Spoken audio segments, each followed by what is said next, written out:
o surto de Covid-19 no elenco do Santa Cruz. Os jogadores Pipico, Dani Moraes, Paulinho, Totti, William Alves e Denilson testaram positivo para a doença. Além dos atletas, o executivo de futebol do clube, o Ney Pandolfo, também teve resultado positivo no exame. Eles estão bem, seguem cumprindo o isolamento, nenhum tem sintomas, mas com isso, os 6 jogadores vão desfalcar a equipe na partida contra o Vila Nova, que é amanhã no Arruda, e na próxima semana contra a equipe do Remo. Em coletivo, o secretário André Longo informou que no mês de outubro foram registrados os menores níveis da Covid-19, casos suspeitos confirmados e óbitos pela doença infecciosa desde abril. Ou seja, o secretário está falando que não está subindo, não está aumentando, está caindo.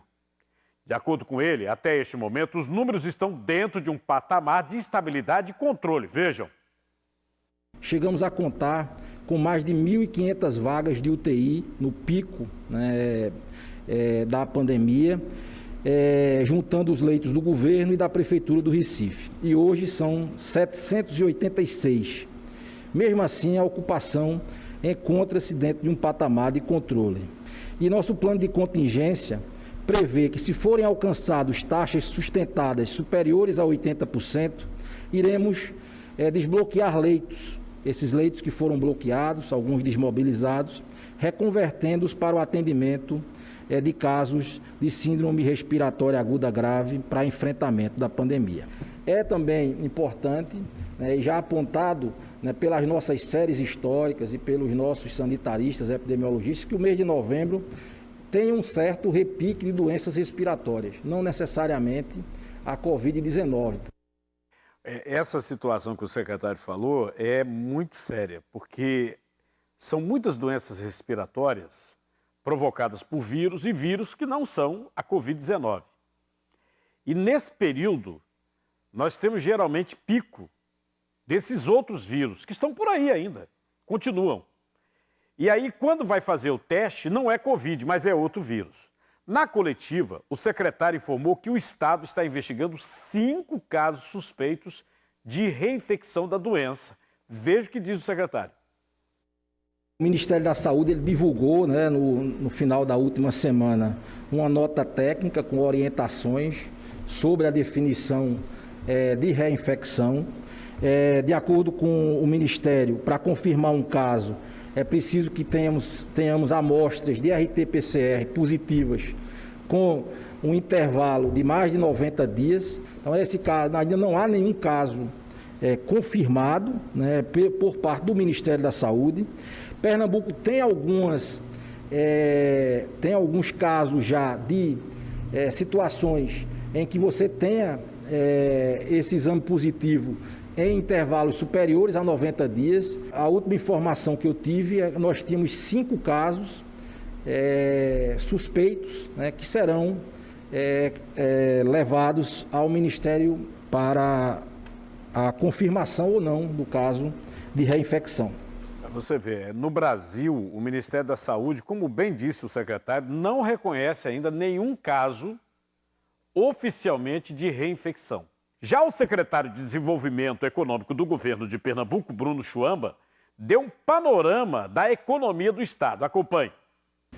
Os recentes números divulgados da atividade econômica de Pernambuco demonstraram que nosso plano foi efetivo e estamos com a economia em pleno processo de recuperação. Estamos há 4 meses seguidos de crescimento, tanto no IBCBR, que é o índice do Banco Central que mede a atividade econômica, como nos números do PIB de Pernambuco divulgados pela agência Condep-Fidem, onde eu destaco que o mês de agosto de 2020 teve um crescimento maior, inclusive, do que o mês de agosto do ano passado, 2019. E os números do CAGED, que mede os empregos formais no Brasil, apontou em setembro Pernambuco como o maior criador de postos de trabalho do Nordeste pelo 2º mês consecutivo.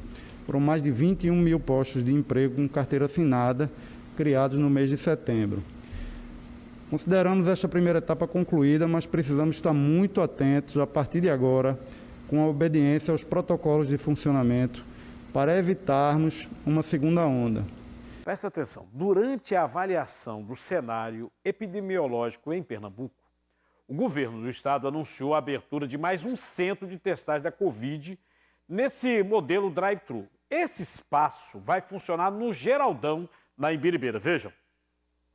A partir da próxima quarta-feira, dia 11 de novembro, o governo de Pernambuco vai abrir mais um centro de testagem da Covid-19, no modelo drive-thru, tanto quanto o que hoje temos no centro de convenções. Essa é uma parceria com a Prefeitura do Recife, que está nos cedendo o Geraldão, no bairro da Imbiribeira, e nós vamos poder receber a população também por livre demanda, sem necessidade de agendamento.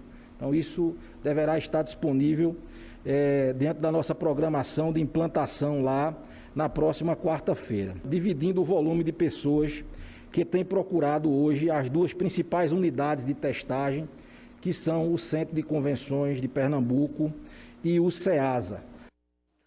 E pelo nosso WhatsApp chegou uma pergunta para especialistas sobre Covid. A Joeli, que é de Dois Unidos, diz que teve sintomas de Covid em março. Teve sintomas, mas não fez o exame. E agora ela está com uma ardência nas costas, nas mãos e também no estômago, e ela quer saber se pode ser sequela de Covid. Quem vai responder é a infectologista Adriana Marques, por dentro. Bom, Joeli, primeiro a gente precisa ter certeza de que você realmente teve Covid. A gente não sabe exatamente quais foram esses sintomas que você fala, mas mesmo que tenham sido sintomas bem clássicos do Covid, a gente precisa confirmar com o exame de laboratório. Ter certeza que você realmente teve, aí investigar quais foram esses sintomas, como começaram, qual a evolução, se tem relação realmente com o quadro viral ou se pode ter relação com alguma outra coisa. De repente são sintomas que não têm a relação com Covid, não é? Então a gente não pode afirmar se é sequela se a gente realmente não tem certeza, tá? Pode fazer parte de um quadro totalmente diferente. Ontem, não sei se vocês viram com atenção, eu botei até no meu canal do YouTube a fala completa do secretário.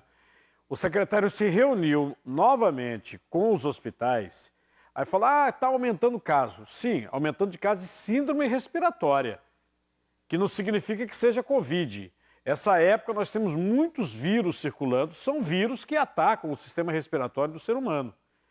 E grande parte das internações hoje são internações de outros vírus. E a Secretaria Estadual de Saúde registrou, nesta sexta-feira, 1.051 novos casos da Covid-19. Entre os confirmados hoje, 83 são casos de síndrome respiratória aguda grave e 968 são leves. Pernambuco está totalizando 165.273 casos já confirmados e também foram confirmados 24 novos óbitos que aconteceram desde o dia 6 de agosto. Com isso, o estado totaliza 8.711 mortes pela Covid. E olha esse problemão. A Autoridade de Saúde da Dinamarca descobre uma mutação lá do coronavírus em pessoas do norte do país e em visões. O que é o vison? É uma espécie de mamífero lá da região, inclusive muito caçado, porque você já deve ter ouvido falar de casaco de vison. Eles matam esse bichinho para tirar a pele para fazer esse casaco. Hoje está mais protegido, mas vê o que acontece. O governo está falando agora que vai abater esses animais.